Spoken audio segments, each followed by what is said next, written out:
Brandon, Tommy Hilfiger was definitely on the scene in 1991. The fashion was a key element. I need to get in my bag real quick. Oh, So, don't God me. Let me just cook for a little bit. Yo, if you were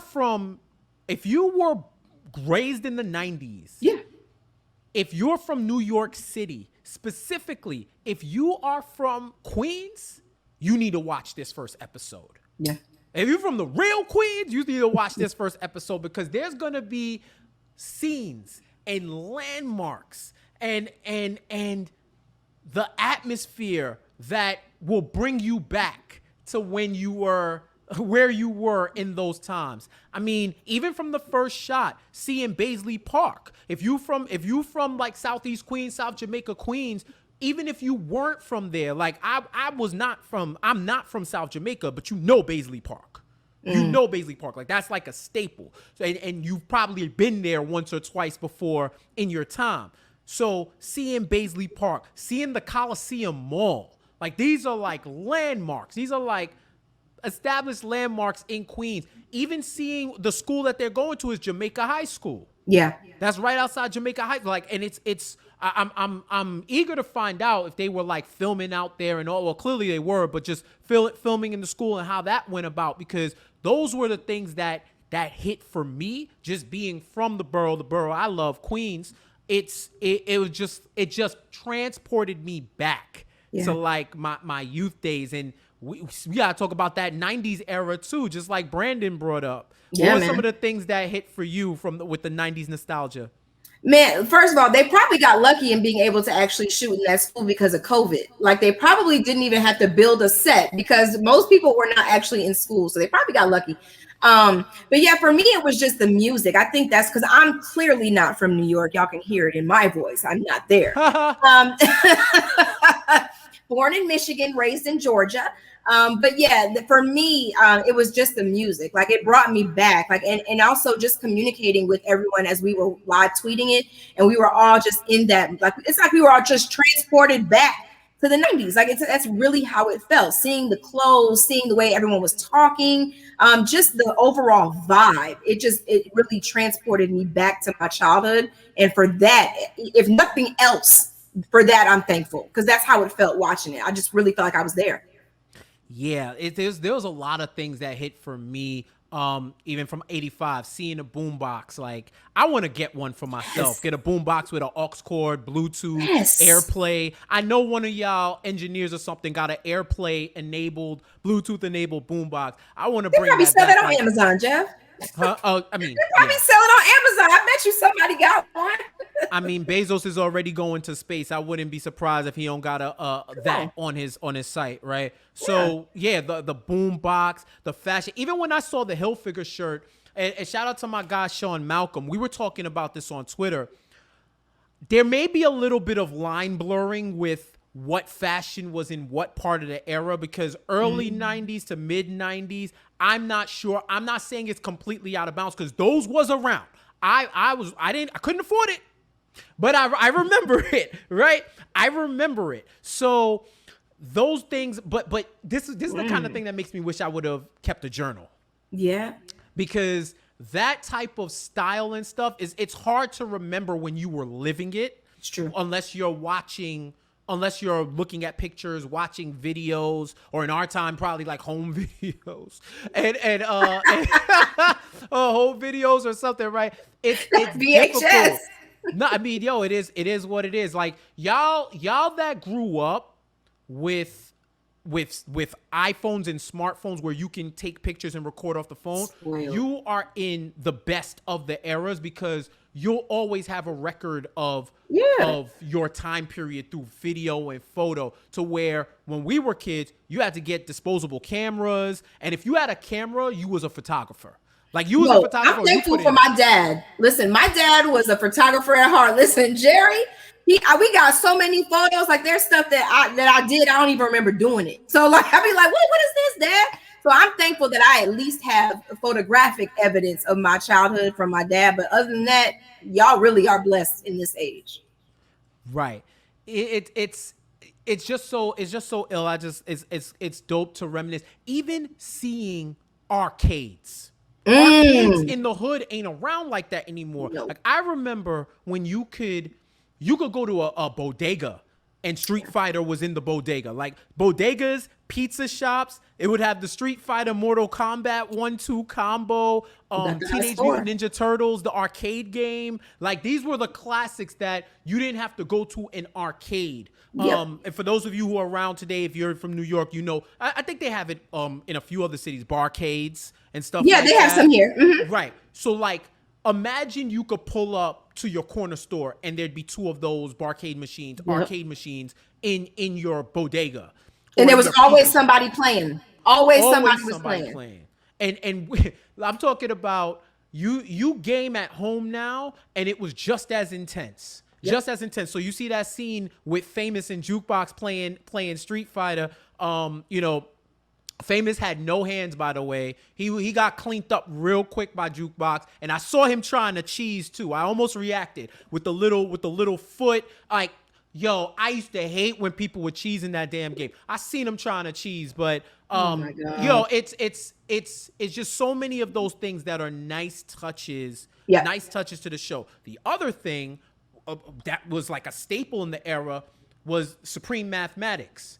So you see that they're talking in code. So some of y'all, and he's like, yo, wisdom, knowledge, power refinement, power cipher square. And you're like, what the hell are they talking about? Look up Supreme Mathematics. It was big in the 5% Nation, huge in hip hop culture in the 90s. If you knew about the Supreme Math, and it's like you hear a lot of dudes, if you listen to old rap and you hear dudes saying peace God, peace God, peace God, that's 5% Nation talk. That's Supreme Mathematics. That's that whole culture. And they were using it, Lulu, Rock, and them were using it as code. And that was kind of how young Kanan got initiated in, because you know, kids are precocious, right? So always listening, always learning, always knowing. And he was ear hustling it. He was ear hustling it, and he figured it out on his own, because you know, you go to high school, you grow up fast. Yep. You go to high school, you grow up fast, and you learn stuff that you didn't even know before. And then once you learn it, you acclimate to it. Because you also got to remember, there's a lot of stuff that's getting passed down through books and through word of mouth, because 91, there was no internet. There was no internet either. So now, you know, it's just focuses were in different areas. Yeah. And even with that, he was just aware enough to know what was going on. And that led to him and his mom first falling out. Yeah, and that was deep too. It was like, oh, it hurt my soul.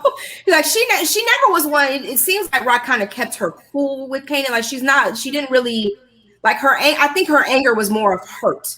So it comes out different in that aspect. But I did just love a lot of the conversations, you know, in terms of her wanting to protect him, but the family being like, no. Like he was like, you could have sent me to live with my grandma if you really didn't want me in it, but you chose to keep me here. Like, why would you choose to keep me here if you really didn't want me to know what the hell was going on?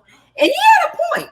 I was like, oh well, because if you talking about you got grandma a house, you could have been sent him down there and kept him away from the game. So in a way, and I think that's actually like a mother thing with their sons. Like it's weird like that. Like moms just always want to protect their sons. So I feel like for her, it was more of let me keep him around because I need him too. You know what I mean? I do need him. It may not be in the way of the game, but just in terms of having your child there.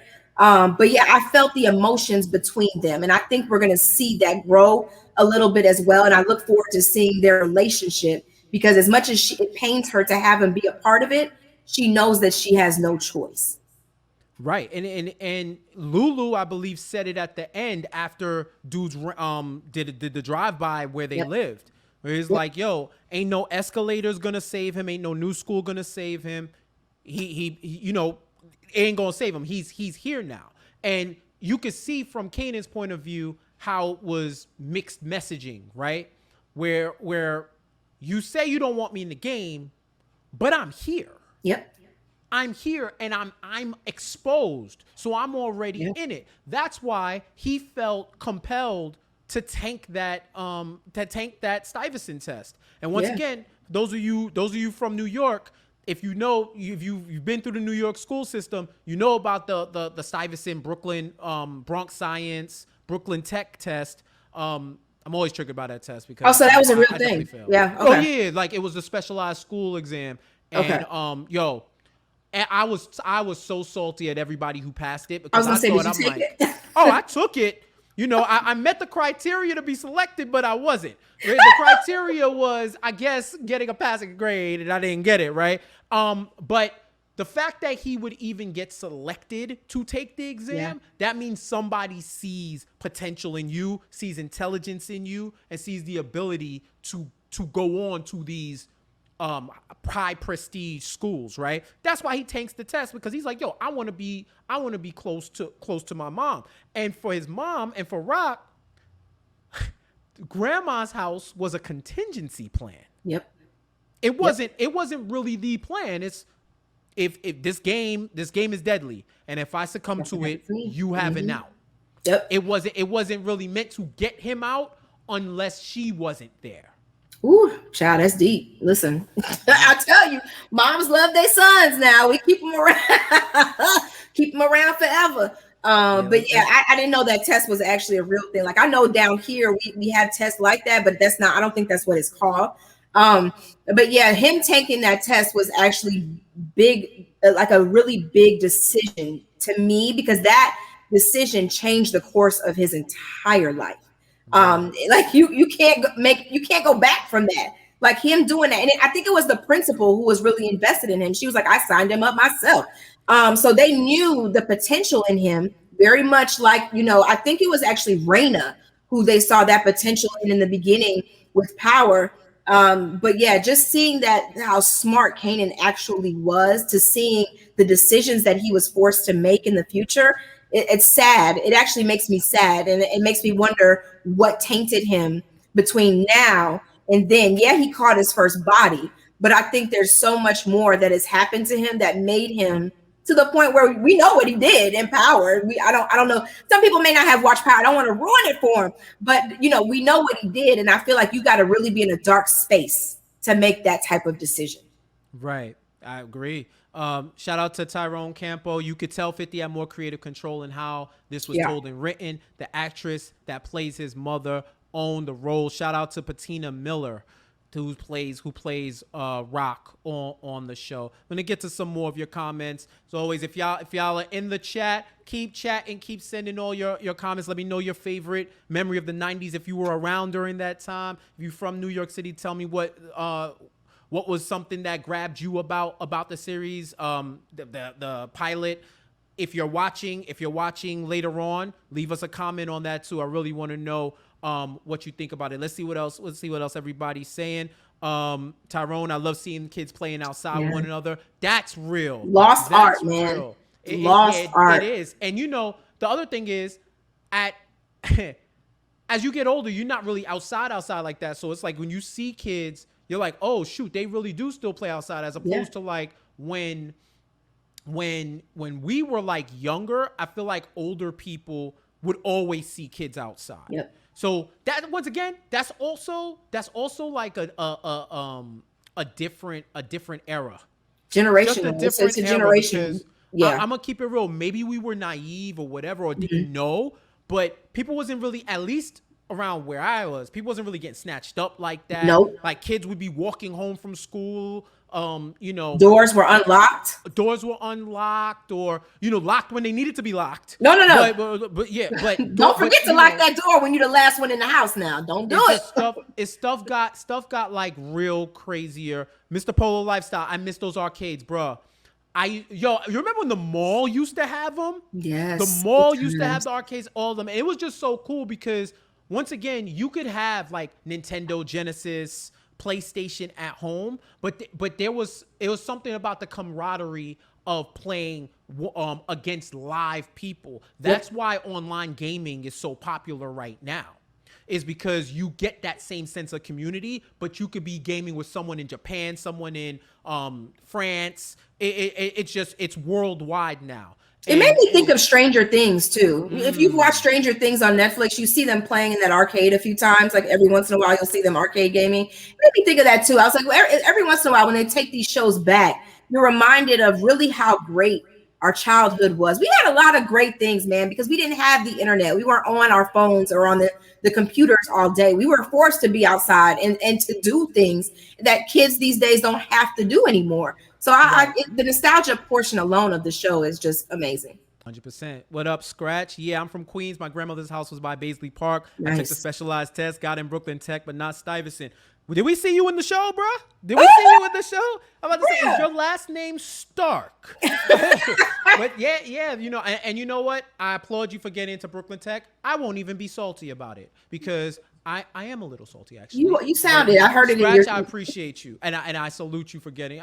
There was no way. I should have got a recount. I should have raced. I should have went Karen before being Karen was a thing. I should have went to the manager. Let's not.